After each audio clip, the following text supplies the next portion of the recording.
LibriVox.org. Recording by J. Knight, United Kingdom, C19. North and South by Elizabeth Gaskell. Chapter 42. Alone, Alone. When some beloved voice that was to you both sound and sweetness faileth suddenly, and silence, against which you dare not cry, aches round you like a strong disease and new, what hope, what help, what music will undo that silence to your sense? Mrs. Browning. The shock had been great. Margaret fell into a state of prostration which did not show itself in sobs and tears, or even find the relief of words. She lay on the sofa with her eyes shut, never speaking but when spoken to, and then replying in whispers. Mr. Bell was perplexed. He dared not leave her. He dared not ask her to accompany him back to Oxford, which had been one of the plans he had formed on the journey to Milton. Her physical exhaustion was evidently too complete for her to undertake any such fatigue, putting the sight that she would have to encounter out of the question. Mr. Bell sat over the fire, considering what he had better do. Margaret lay motionless and almost breathless by him. He would not leave her, even for the dinner which Dixon had prepared for him downstairs, and, with sobbing hospitality, would fain have tempted him to eat. He had a plateful of something brought up to him. In general he was particular and dainty enough, and knew well each shade of flavour in his food, but now the devilled chicken tasted like sawdust. He minced up some of the fowl for Margaret, and peppered and salted it well. But when Dixon, following his directions, tried to feed her, the languid shake of head proved that in such a state as Margaret was in, food would only choke, not nourish her. Mr. Bell gave a great sigh, lifted up his stout old limbs, stiff with travelling, from their easy position, and followed Dixon out of the room. "I can't leave her. I must write to them at Oxford to see that the preparations are made. They can be getting on with these till I arrive. Can't Mrs. Lennox come to her? I'll write and tell her she must. The girl must have some woman friend about her, if only to talk her into a good fit of crying." Dixon was crying, enough for two, but after wiping her eyes and steadying her voice, she managed to tell Mr. Bell that Mrs. Lennox was too near her confinement to be able to undertake any journey at present. "Well, I suppose we must have Mrs. Shaw. She's come back to England, isn't she?" "Yes, sir, she's come back, but I don't think she will like to leave Mrs. Lennox at such an interesting time," said Dixon, who did not much approve of a stranger entering the household to share with her in her ruling care of Margaret. "Interesting time be—" Mr. Bell restricted himself to coughing over the end of his sentence. "She could be content to be at Venice or Naples or some of those popish places at the last interesting time, which took place in Corfu, I think. And what does that little prosperous woman's interesting time signify, in comparison with that poor creature there, that helpless, homeless, friendless Margaret, lying as still on that sofa as if it were an altar tomb, and she the stone statue on it? I tell you, Mrs. Shaw shall come. See that a room, or whatever she wants, is got ready for her by tomorrow night. I'll take care she comes." Accordingly Mr. Bell wrote a letter, which Mrs. Shaw declared with many tears to be so like one of the dear generals when he was going to have a fit of the gout, that she should always value and preserve it. If he had given her the option, by requesting or urging her as if a refusal were possible, she might not have come, true and sincere as was her sympathy with Margaret. It needed the sharp, uncourteous command to make her conquer her vis inertiae and allow herself to be packed by her maid after the latter had completed the boxes. Edith, all cap, shawls and tears, came out to the top of the stairs as Captain Lennox was taking her mother down to the carriage. "Don't forget, Mamma. Margaret must come and live with us. Sholto will go to Oxford on Wednesday, and you must send word by Mr. Bell to him when we're to expect you. And if you want Sholto, he can go on from Oxford to Milton. Don't forget, Mamma, you are to bring back Margaret." Edith re-entered the drawing-room. Mr. Henry Lennox was there, cutting open the pages of a new review. Without lifting his head, he said, "If you don't like Sholto to be so long absent from you, Edith, I hope you will let me go down to Milton and give what assistance I can." "Oh, thank you," said Edith. "I dare say old Mr. Bell will do everything he can, and more help may not be needed. Only one does not look for much savoir-faire from a resident fellow. Dear, darling Margaret, won't it be nice to have her here again? You were both great allies years ago." "Were we?" asked he indifferently, with an appearance of being interested in a passage in the review. "Well, perhaps not. I forget. I was so full of Sholto. But doesn't it fall out well that if my uncle was to die, it should be just now, when we are come home, and settled in the old house, and quite ready to receive Margaret? Poor thing, what a change it will be to her from Milton. I'll have new chintz for her bedroom, and make it look new and bright, and cheer her up a little."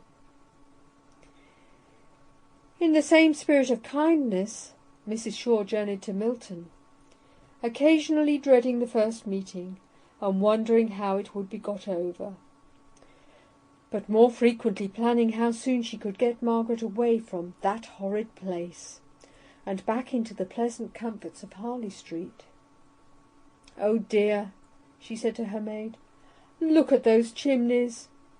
My poor sister Hale. I don't think I could have rested at Naples if I had known what it was. I must have come and fetched her and Margaret away." And to herself she acknowledged that she had always thought her brother-in-law rather a weak man, but never so weak as now, when she saw for what a place he had exchanged the lovely Helston home.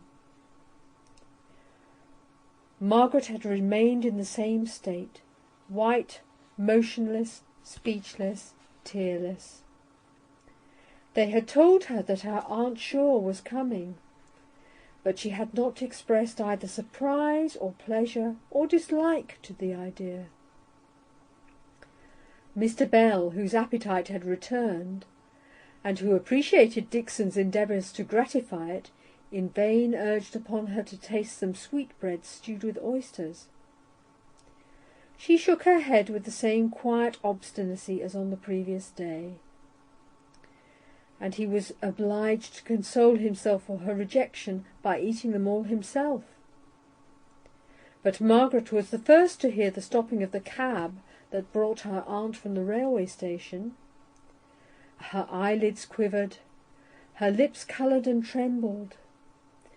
Mr. Bell went down to meet Mrs. Shaw, and when they came up, Margaret was standing, trying to steady her dizzy self. And when she saw her aunt, she went forward to the arms open to receive her, and first found the passionate relief of tears on her aunt's shoulder. All thoughts of quiet, habitual love, of tenderness for years, of relationship to the dead, all that inexplicable likeness in look, tone and gesture that seemed to belong to one family, and which reminded Margaret so forcibly at this moment of her mother, came in to melt and soften her numbed heart into the overflow of warm tears. Mr. Bell stole out of the room and went down into the study, where he ordered a fire, and tried to divert his thoughts by taking down and examining the different books. Each volume brought a remembrance or a suggestion of his dead friend. It might be a change of employment from his 2 days' work of watching Margaret, but it was no change of thought. He was glad to catch the sound of Mr. Thornton's voice making inquiry at the door. Dixon was rather cavalierly dismissing him, for with the appearance of Mrs. Shaw's maid came visions of former grandeur, of the Beresford blood, of the station, so she was pleased to term it, from which her young lady had been ousted, and to which she was now, please God, to be restored. These visions, which she had been dwelling on with complacency in her conversation with Mrs. Shaw's maid, skilfully eliciting meanwhile all the circumstances of state and consequence connected with the Harley Street establishment for the edification of the listening Martha, made Dixon rather inclined to be supercilious in her treatment of any inhabitant of Milton. So, though she always stood rather in awe of Mr. Thornton, she was as curt as she durst be in telling him that he could see none of the inmates of the house that night. It was rather uncomfortable to be contradicted in her statement by Mr. Bell's opening the study door and calling out, "Thornton, is that you? Come in for a minute or two. I want to speak to you." So Mr. Thornton went into the study, and Dixon had to retreat into the kitchen and reinstate herself in her own esteem by a prodigious story of Sir John Beresford's coach and six when he was High Sheriff. "I don't know what I wanted to say to you after all, only it's dull enough to sit in a room where everything speaks to you of a dead friend. Yet Margaret and her aunt must have the drawing-room to themselves." Is her aunt come?" asked Mr. Thornton. "Come? Yes, maid and all. One would have thought she might have come by herself at such a time. And now I shall have to turn out and find my way to the Clarendon." "You must not go to the Clarendon. We have 5 or 6 empty bedrooms at home." "Well aired?" "I think you may trust my mother for that." "Then I'll only run upstairs and wish that one girl good night, and make my bow to her aunt, and go off with you straight." Mr. Bell was some time upstairs. Mr. Thornton began to think it long, for he was full of business, and had hardly been able to spare the time for running up to Crampton and inquiring how Miss Hale was. When they had set out upon their walk, Mr. Bell said, "I was kept by those women in the drawing-room. Mrs. Shaw is anxious to get home, on account of her daughter, she says, and wants Margaret to go off with her at once. Now, she is no more fit for travelling than I am for flying. Besides, she says, and very justly, that she has friends she must see, that she must wish good-bye to several people. And then her aunt worried her about old claims, and was she forgetful of old friends? And she said, with a great burst of crying, she should be glad enough to go from a place where she had suffered so much. Now I must return to Oxford to-morrow, and I don't know on which side of the scale to throw in my voice." He paused as if asking a question, but he received no answer from his companion, the echo of whose thoughts kept repeating, "Where she had suffered so much." Alas! And that was the way in which this 18 months in Milton, to him so unspeakably precious, down to its very bitterness, which was worth all the rest of life's sweetness, would be remembered. Neither loss of father nor loss of mother, dear as she was to Mr. Thornton, could have poisoned the remembrance of the weeks, the days, the hours, when a walk of 2 miles, every step of which was pleasant, as it brought him nearer and nearer to her, took him to her sweet presence, every step of which was rich, as each recurring moment that bore him away from her made him recall some fresh grace in her demeanour, or pleasant pungency in her character. Yes, whatever had happened to him, external to his relation to her, he could never have spoken of that time, when he could have seen her every day, when he had her within his grasp, as it were, as a time of suffering.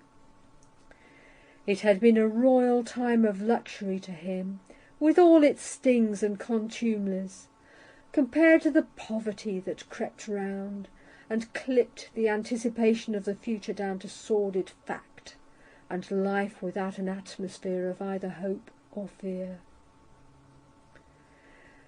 Mrs. Thornton and Fanny were in the dining-room, the latter in a flutter of small exultation, as the maid held up one glossy material after another to try the effect of the wedding dresses by candlelight. Her mother really tried to sympathise with her, but could not. Neither taste nor dress were in her line of subjects, and she heartily wished that Fanny had accepted her brother's offer of having the wedding clothes provided by some first-rate London dressmaker, without the endless troublesome discussions and unsettled wavering that arose out of Fanny's desire to choose and superintend everything herself.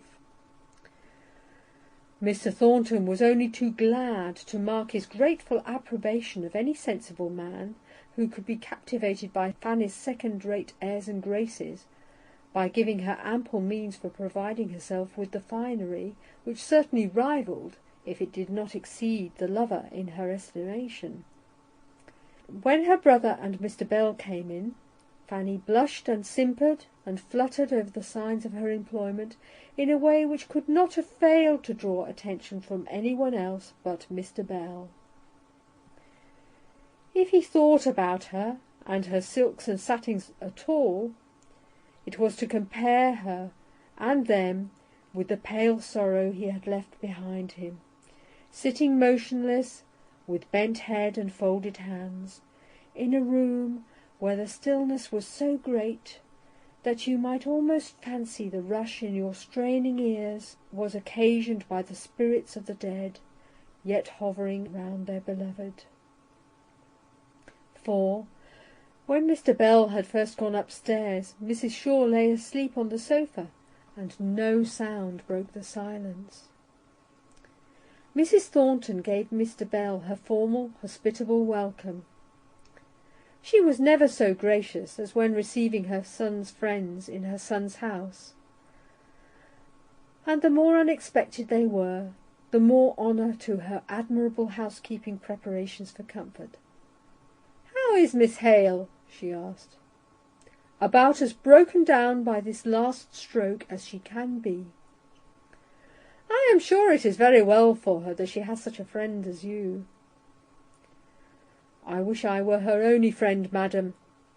I dare say it sounds very brutal, but here have I been displaced and turned out of my post of comforter and adviser by a fine lady aunt, and there are cousins and what not claiming her in London, as if she were a lapdog belonging to them, and she is too weak and miserable to have a will of her own."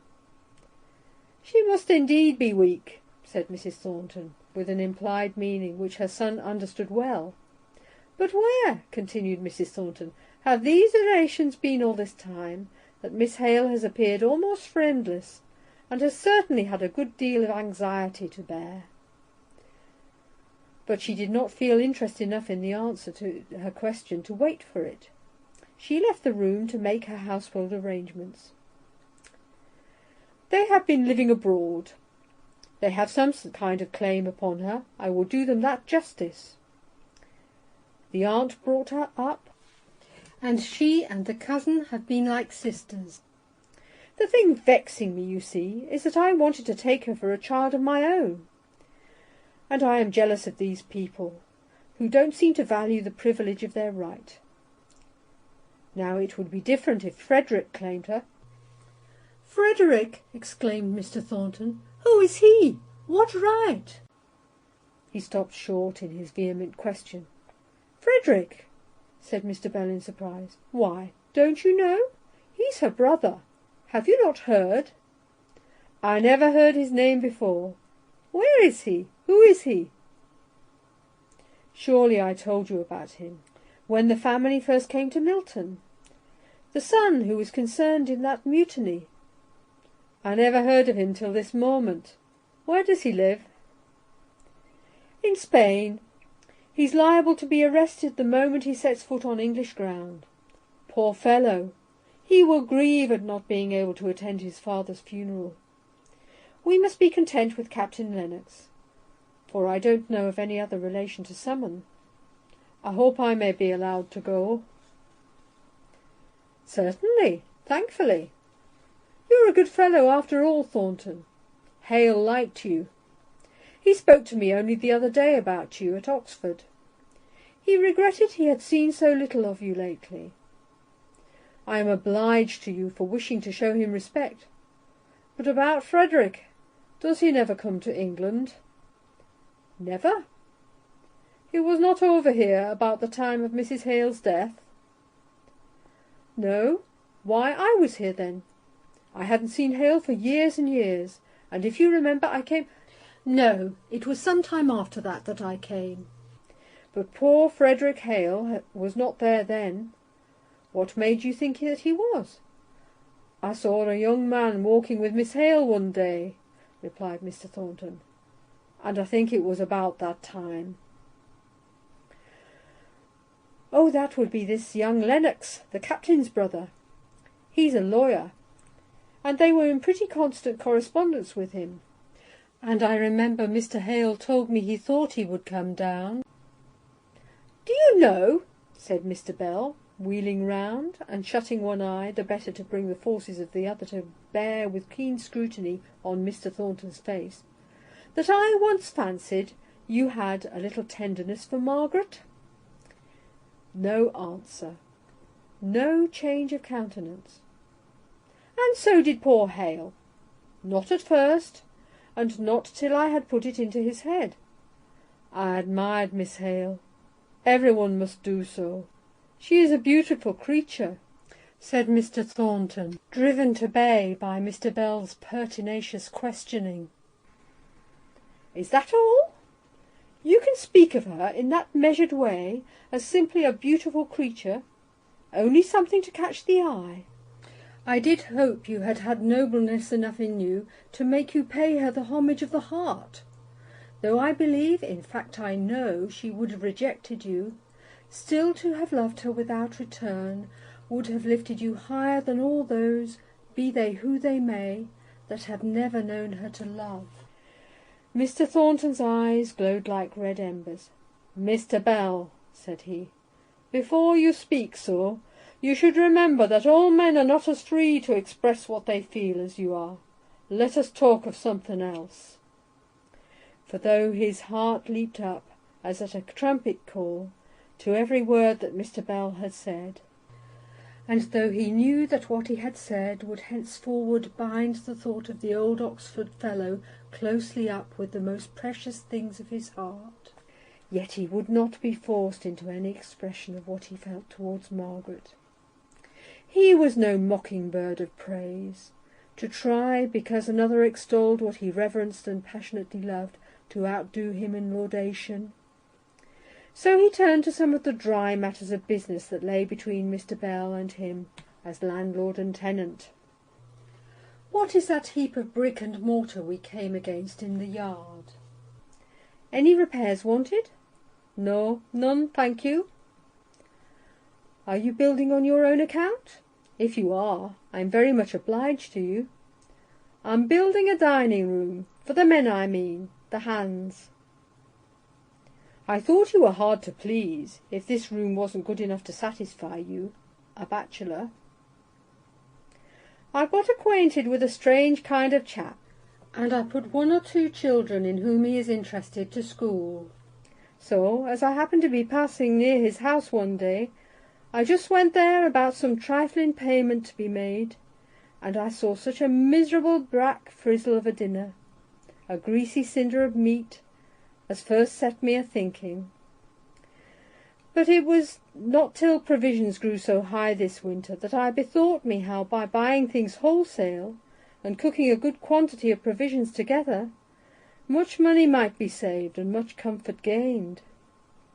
So I spoke to my friend, or my enemy, the man I told you of, and he found fault with every detail of my plan, and in consequence I laid it aside, both as impracticable and also because if I forced it into operation I should be interfering with the independence of my men.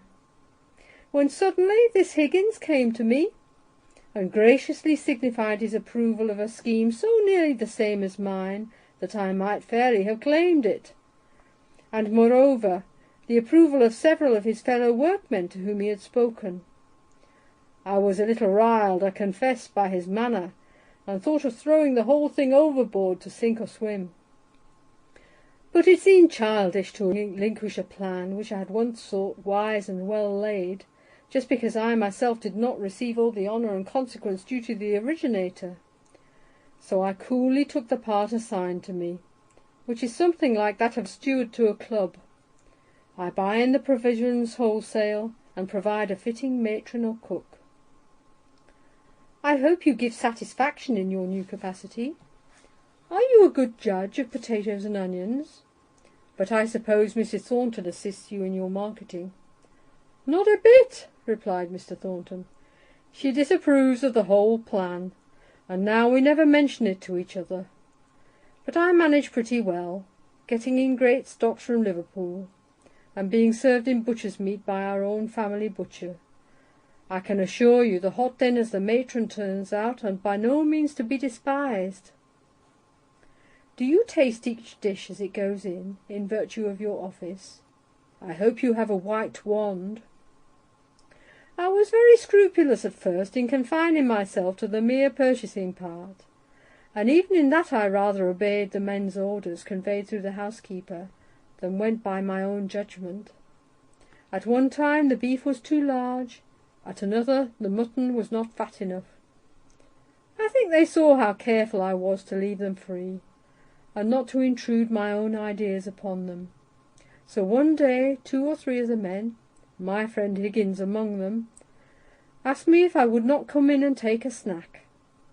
It was a very busy day, but I saw that the men would be hurt if, after making the advance, I didn't meet them halfway.